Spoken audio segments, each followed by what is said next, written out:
महंगे जिम्स नहीं, fancy diets नहीं, न्यूट्रिशनल प्रोग्राम्स नहीं, तो फिर क्या ज़रूरी होता है? चलिए देखते हैं। First week of April I was 70 kgs, first week of July I was 53 kgs। Yes, discipline, drive and determination, अगर ये 3 चीज़ें आपके पास हैं तो एवरीथिंग इज़ पॉसिबल। जीता जाता एग्जाम्पल मैं आपके सामने हूँ। मैंने ये वेट जर्नी इसलिए नहीं करी क्योंकि मुझे मॉडलिंग करनी थी, मुझे मिस वर्ल्ड का कंपटीशन जीतना था, ऐसा कुछ नहीं था। सिर्फ अपने लिए, मुझे अपने अंदर डिफरेंस दिखा। ओबेसिटी बहुत से प्रॉब्लम्स को लाती है। जब वेट कम हुआ ना तो काम पे फोकस और इंक्रीज हुआ। तो वीडियो ये आप सब के लिए है, सिर्फ इसलिए क्योंकि मैं चाहती हूँ मेरा हर एक स्टूडेंट सच में फिट रहे। पतला होना और फिट होने में फ़र्क है। फिट रहे ताकि उसका उसके काम पे, उसके पढ़ाई पे गज़ब का फोकस इंक्रीज हो जाए और जो भी ओबेसिटी से रिलेटेड प्रॉब्लम आने वाली हैं वो बिल्कुल ना आए। गाइज, मैंने एक्सेसिव जिम नहीं किया, मैंने फास्टिंग करी, मैंने डाइटिंग नहीं करी। डाइटिंग में आप सब कुछ छोड़ देते हो, चावल मत खाओ, आलू मत खाओ, ऐसा कुछ नहीं किया। मैंने अपनी पूरी जर्नी में सब कुछ खाया है। मैंने किया इंटरमिटेंट फास्टिंग। अब इंटरमिटेंट फास्टिंग कोई नई चीज़ नहीं है, सुनने में आपको नया लगेगा, लेकिन ये वही है जो हमारे पूर्वज करते रहते थे, जिसको हम व्रत कहते हैं। हर रिलीजन में होता है। आप मुस्लिम हो गए, आप रोज़ा रखते हो, क्रिश्चियनिटी में होता है, जैनिज्म में होता है, हिंदूज़ में होता है, हर जगह व्रत होता है, फास्ट जिसे हम कहते हैं। और फास्ट ये वो वाला नहीं है जिसमें आप लोग फल खा रहे हो और बढ़िया से हलवे खा रहे हो, पूड़ियाँ खा रहे हो, सिंघाड़े की पकौड़ियाँ खा रहे हो, ये वो वाला नहीं है फास्टिंग। जिस फास्टिंग की मैं बात कर रही हूँ, इसमें सिर्फ एक चीज़ आप लेते हो, वो है पानी, नॉट इवन ग्रीन टी। अब इसको आप क्रॉस चेक करोगे, 10 वेबसाइट पे 10 चीज़ें दी रहेंगी, lemon water P low, green tea P low, नहीं। जो कह रही हूँ थोड़ा सा फॉलो करके देखना, सिर्फ वाटर आप लेते हो और कुछ नहीं। इसको कहते हैं हम इंटरमिटेंट फास्टिंग। अब ये वर्क कैसे करती है इसको समझो, तब भरोसा होगा। इंटरमिटेंट फास्टिंग में क्या होता है कि आप 16 से 17 घंटे कुछ नहीं खाते हो और बाकी के बचे 8 घंटे की विंडो में खाना खाते हो। तो जो आप 16 घंटे खाना नहीं खाते हो वो वर्क कैसे करता है ये भी समझो, कैसे बॉडी पे इसका फ़र्क पड़ता है। 12 घंटे जब आप खाना नहीं खाते हो तो आपकी बॉडी ग्रोथ हार्मोन बनाती है। अब ग्रोथ हार्मोन क्या है? बचपन में ग्रोथ हार्मोन बहुत ज़्यादा होता है, गज़ब का। डेली पराठे खाओ, चाहे छोले भटूरे खाओ, हम लोग तो बहुत खाते थे। मोटापा असर ही नहीं करता है, वेट चढ़ता ही नहीं है। क्यों? क्योंकि ग्रोथ हार्मोन गज़ब का होता है। जैसे जैसे आप बड़े होते हो ना, 25, 30, ग्रोथ हार्मोन कम होने लगता है। अब जब ग्रोथ हार्मोन कम होगा तो फैट एक्यूमुलेट होगा बॉडी में। ग्रोथ हार्मोन अगर आपकी बॉडी में ज़्यादा है तो इससे क्या होगा? फैट बर्निंग ज़्यादा होगी। ग्रोथ हार्मोन रिस्पॉन्सिबल होता है आपकी बॉडी पे, स्किन पे जो ग्लो होता है ना उसके लिए, इसीलिए बच्चों की स्किन इतनी चमकती है। आपकी हेयर की ग्रोथ के लिए ग्रोथ हार्मोन रिस्पॉन्सिबल होता है। और ये जो ग्रोथ हार्मोन है ना, इसके इंजेक्शन सेलिब्रिटीज़ लोग भी लेते हैं। इसीलिए आप कहते हो भाई 45 साल के हैं, 20 साल के लग रहे हैं। समझ रहे हो? समझ रहे हो आप? ग्रोथ हार्मोन का जो मैं आपको प्रोसेस बता रही हूँ वो नेचुरल प्रोसेस है कि जब आप 12 घंटे तक कुछ नहीं खाते हो तो आपकी बॉडी ग्रोथ हार्मोन बनाने लगती है। ठीक, तो आपकी बॉडी में फैट का प्रोसेस थोड़ा फास्ट होने लगता है, स्किन पे ग्लो आने लगता है। अब 12 घंटे बाद क्या होता है? 12 से 16 यानी कि 4-5 घंटे आगे क्या होता है? आपकी बॉडी ग्रोथ हार्मोन 12-13 घंटे तक बनाती है, फिर कीटोसिस में एंटर कर जाती है। Body is a beautiful process, सच में। कीटोसिस में एंटर कर जाती है। कीटोसिस में पता है क्या होता है? आपने सुना होगा कई बार कि वो सारा अली खान ने कीटो की डाइट ली थी। क्या है ये कीटोसिस? समझो, कीटोसिस में जब आपकी बॉडी एंटर करती है ना 13 घंटे के बाद, तो इसमें क्या होता है? आपकी बॉडी में, लिवर में ना ही ग्लाइकोजन होता है ना ही इंसुलिन होता है।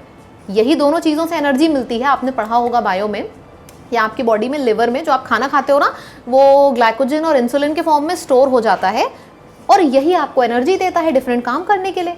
तो अगर आपकी बॉडी में ये दोनों चीज़ें लिवर में है ही नहीं, क्योंकि आपने 12 घंटे तक कुछ खाया नहीं था, तो आपकी बॉडी कैसे काम करेगी? बॉडी को एनर्जी के लिए कोई ना कोई तो सोर्स चाहिए। तो वो क्या करती है? कीटोसिस में आपके बॉडी के अंदर जमा जो फैट है उस फैट को यूज़ करने लगती है और उसी दौरान आपका कीटोसिस का प्रोसेस शुरू हो जाता है। तो अगर मैं इस पूरी चीज़ की आपको समरी बताऊं तो 16 से 17 घंटे जब आप कुछ नहीं खाते हो तो इसमें शुरुआत के 12-13 घंटे ग्रोथ हार्मोन बनता है और उसके बाद बॉडी कीटोसिस में चली जाती है। कीटोसिस में वो आपके बॉडी के अंदर का फैट यूज़ करने लगती है। बॉडी में कुछ खाना तो गया ही नहीं ना 12-13 घंटे तक, तो वो फैट यूज़ करने लगती है। तो बस आपकी बॉडी का वेट कम होने लगता है। कुछ लोगों का 1 महीने में असर करेगा, करने दो, असर ज़रूर करेगा, इसकी गारंटी मैं आपको दे रही हूँ।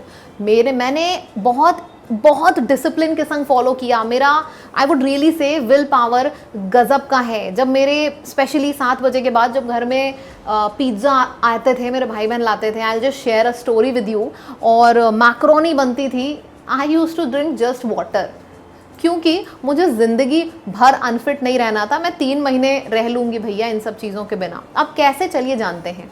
जाने, मेरे ख्याल से इंटरेस्ट आ गया होगा ना थोड़ा, तो चलिए देखते हैं कि मैंने डाइट कौन सी यूज़ करी, मेरी खुद की डाइट जो मैं आपसे शेयर करूँगी। चलिए देखते हैं। तो गाइज़, मैं एक एक मील अपनी आपसे शेयर करती हूँ। मैं 7 बजे से लेकर सुबह 11 बजे तक कुछ नहीं खाती थी, सिर्फ पानी पीती थी।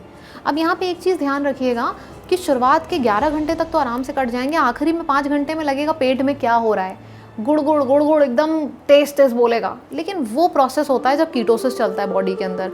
हार मत मानिएगा। पेरेंट्स पता है क्या बोलेंगे, कमज़ोर हो रहे हो। कमज़ोरी नहीं आएगी, यकीन करिए, फास्टिंग से कमज़ोरी नहीं आती है, ठीक है। आपका फोकस ही इंक्रीज़ होगा। शायद 3-4 दिन प्रॉब्लम हो, अदरवाइज़ नहीं होती है। तो चलिए अपनी डाइट आपसे शेयर करती हूँ। मैंने क्या किया, मैं रात को 7 बजे आखिरी खाना खाती थी और फिर सुबह 11 बजे से खाती थी, ठीक। तो सुबह 11 बजे जब आपकी सबसे पहली डाइट होती है, क्योंकि आप 16 घंटे से कुछ खा नहीं रहे हो, तो ऐसा नहीं है कि 11 बजे पराठा सब्जी, नहीं। क्या खाते हो आप 11 बजे, मैं आपको 4-5 ऑप्शंस दे रही हूँ। सबसे पहला ऑप्शन है फ्रूट्स, प्लेट भर के फ्रूट्स खा लो।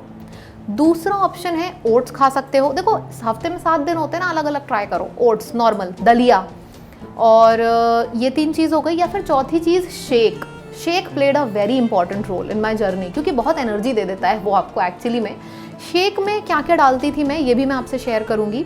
तो दूध हो गया, केला हो गया, 3 चम्मच ओट्स, ठीक है। उसके बाद चोको पाउडर, और मीठा करने के लिए खजूर। ये सारी चीज़ें आप डालते हो। इसके संग आप नट्स भी डाल सकते हो, जैसे बादाम हो गया, अखरोट हो गया, ये सब आप डाल सकते हो। तो इतना बड़ा आपके पास एक ग्लास में शेक आ जाता है। वो पूरी डाइट होती है, क्योंकि उसमें दूध भी है, केला भी है, ओट्स भी है, ठीक है। तो ये 4 चीज़ें हैं, इनमें से आप कोई भी ब्रेकफास्ट ले सकते हो आराम से, ठीक। तो इसके बाद आपने ब्रेकफास्ट ले लिया। अब जब खाने की बारी आई, खाना 2:30 बजे तक खाना, लेकिन खाने 2 बजे तक आप क्या करना, खीरा खा लिया, टमाटर में हल्का सा नमक डाल के खा लिया, ये आप लोग खा लो। उसके बाद जब मेन खाने की बारी आई ना, तो खाने में कैसे खाना खाना, ये बहुत इंपॉर्टेंट होता है। मैं ये नहीं कहूँगी कि आलू ना खाओ, चावल ना खाओ, सब खाओ। और कैसे खाओ, बस ये याद रखना। आपने 1 रोटी खा ली, चावल ले लिया, और दाल आपने 1.5 कटोरी ली, सब्जी आपने भर के ले ली। तो इससे क्या होगा ना, आपका पेट फुलफिल हो जाता है। वो हम लोगों का दिमाग होता है ह्यूमंस का, कि जब तक 2-3 रोटी नहीं खाएंगे पेट नहीं भरेगा, ऐसा नहीं होता है। 2 कटोरी दाल ले लो, 1 कटोरी सब्जी ले लो, रोटी 1 और चावल भी ले लो, सब खाओ। अब हफ्ते में 7 दिन आप ये तो करोगे नहीं, सब कुछ कर सकते हो। दिन में आप राजमा खा लो, छोला खा लो, न्यूट्रिनिगेट की सब्जी खा लो, कुछ भी खा लो, जल्दी जल्दी कुछ भी आप खा सकते हो खाने में, ठीक है। अच्छा, एक चीज़ और, कभी अगर आपका मन किया डोसा खाने का, वो भी खा लो, लेकिन बीच में 2-2:30 बजे, ना सुबह ना रात में, ये सब चीज़ें बीच में। मैंने डोसा भी खाया, मैंने छोले भटूरे भी खाए थे एक बार, मैंने समोसे भी खाए थे, लेकिन बीच में खाती थी 2 बजे, सुबह और शाम को नहीं, ठीक। तो अब ये नहीं है डेली छोले भटूरे खा रहे हो, इस तरीके से खाना अपना कर लेना। और आखिरी जो मील आप लेते हो 6:30 बजे, क्योंकि 7 बजे के बाद आपको कुछ खाना नहीं रहता है, तो 6:30 बजे वाली मील में या तो आप यही खाना ले लो, क्योंकि रात में कुछ लोगों के यहाँ जल्दी खाना नहीं बनता है, तो यही वाली दाल सब्जी और 1 रोटी ले लो। या फिर आपने कभी चीला खा लिया, कभी आपने दूध के अंदर मखाने डाल के खा लिए, तो ये सारी चीज़ें आप रात में करते हो, ठीक है। कभी आपने ओट्स बना लिया रात में, और उसके बाद आप सुबह तक की विंडो में कुछ नहीं खाते हो। 7 से लेकर सुबह 11 बजे तक आप सिर्फ पानी पीते हो, ठीक है। और इट विल रियली वर्क। आपको इससे कोई हार्म नहीं होगा, आपका फोकस इंक्रीज होगा। यकीन करके देखिए, कुछ लोगों का हो सकता है 3 महीने में 17 किलो ना कम हो, 8 किलो होगा, 10 किलो होगा, होने दो, उतना ही काफ़ी होता है, ठीक है। मेरे लिए इतना रिक्वायर्ड था, हो सकता है आपके लिए 5 ही किलो रिक्वायर्ड हो। और इसके बाद इसको प्रोसेस में रखना, ये डाइट नहीं है। रात में 8 बजे कुछ खाओ, फिर सुबह खाओ, तो ये तरीके से आपका बहुत बैलेंस रहता है।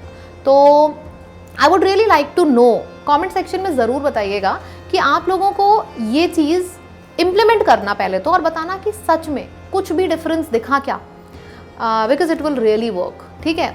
इसके संग एक सबसे ज़रूरी चीज़ जो मैं आपसे बोलने जा रही हूँ एंड में, थैंक गॉड मेरे दिमाग से स्किप नहीं किया, इंटरमिटेंट फास्टिंग के संग एक चीज़ बहुत ज़रूरी होती है, जिम, एक्सेसिव जिम बिल्कुल मत करना, लेकिन हाँ 30 मिनट से 45 मिनट्स टहलना ज़रूर। मैं तो लॉकडाउन में थी तो मैं कहाँ टहलती थी, छत पे 30 से 45 मिनट सिर्फ टहलना होता है, तेज़ तेज़ ब्रिस्क वॉकिंग जिसे हम कहते हैं, ठीक। बस ये आपको करना होता है, एक्सेसिव जिम मत करना, वरना एक्सेसिव जिम की डाइट अलग होती है। तो ये चीज़ है, एक टाइम पे एक ही चीज़ करना, पता चला आपने इंटरमिटेंट फास्टिंग भी कर ली और एक्सेसिव जिम भी कर लिया, ऐसा नहीं होता है, ठीक। So I hope you guys have enjoyed it, और इससे आप सबको फ़ायदा मिलेगा, पढ़ाई में फोकस बनेगा। एंड में विल पावर इज एवरीथिंग। अगर विल पावर है ना तो सब कुछ आसान है, चाहे वो पढ़ाई हो, एसएससी में फर्स्ट रैंक लाना हो, या फिर इस तरीके का प्रोग्राम इंप्लीमेंट करना हो। Just have focus, determination and will power, that's it, you will rock it, ठीक है। तो फिर एंड में मैं आप सबसे एक चीज़ और बताना चाहती हूँ, मुद्दे की बात जिसे कहते हैं। आप एक लर्नर हो, आप पढ़ाई करे जा रहे हो, करे जा रहे हो, करे जा रहे हो, अगर मॉक टेस्ट नहीं दोगे तो पता चलेगा कि आपकी परफॉर्मेंस कैसी है, कभी नहीं पता चलेगा।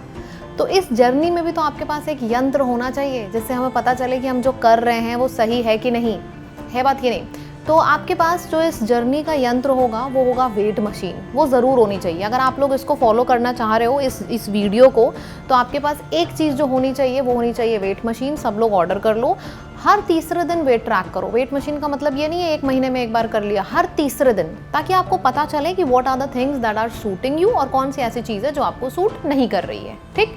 हर तीसरे दिन करिएगा, ये है सबसे पहली बात जो आपको ध्यान रखनी है।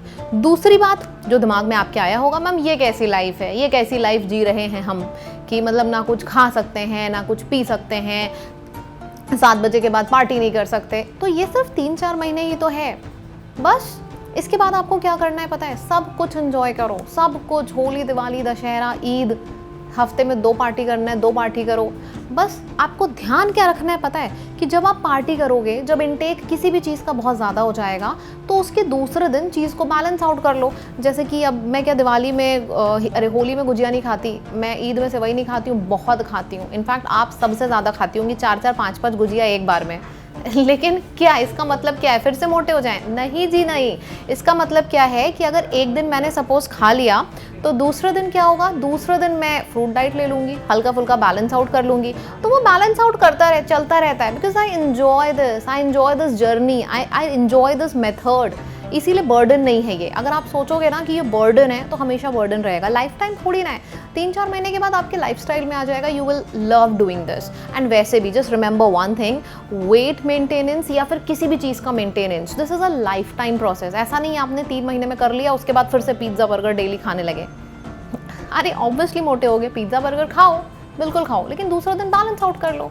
सो ये 2 मूल मंत्र थे जो मुझे एंड में आपको देना था, क्योंकि ये सबसे बड़ा डाउट होगा हर एक स्टूडेंट का, हर एक इंसान का जो ये वीडियो देख रहा होगा, कि मैम कैसे, बोर हो जाएंगे हम तो। मिल गया सोल्यूशन दोनों चीज़ों का।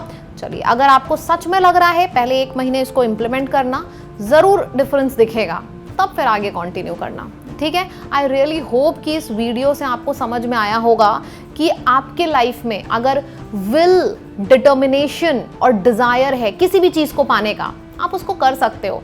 बस आपको वो इंजॉय करना चाहिए। You have to enjoy the process. Learning है ना, तो learning is also a very slow process.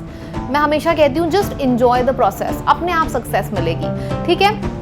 So this is the thing that I wanted to share in the end, whether it be anything, this journey or your examination targets, just give up your 100%, enjoy it, desire, willpower strong रखो, ज़रूर मिलेगा। Okay then.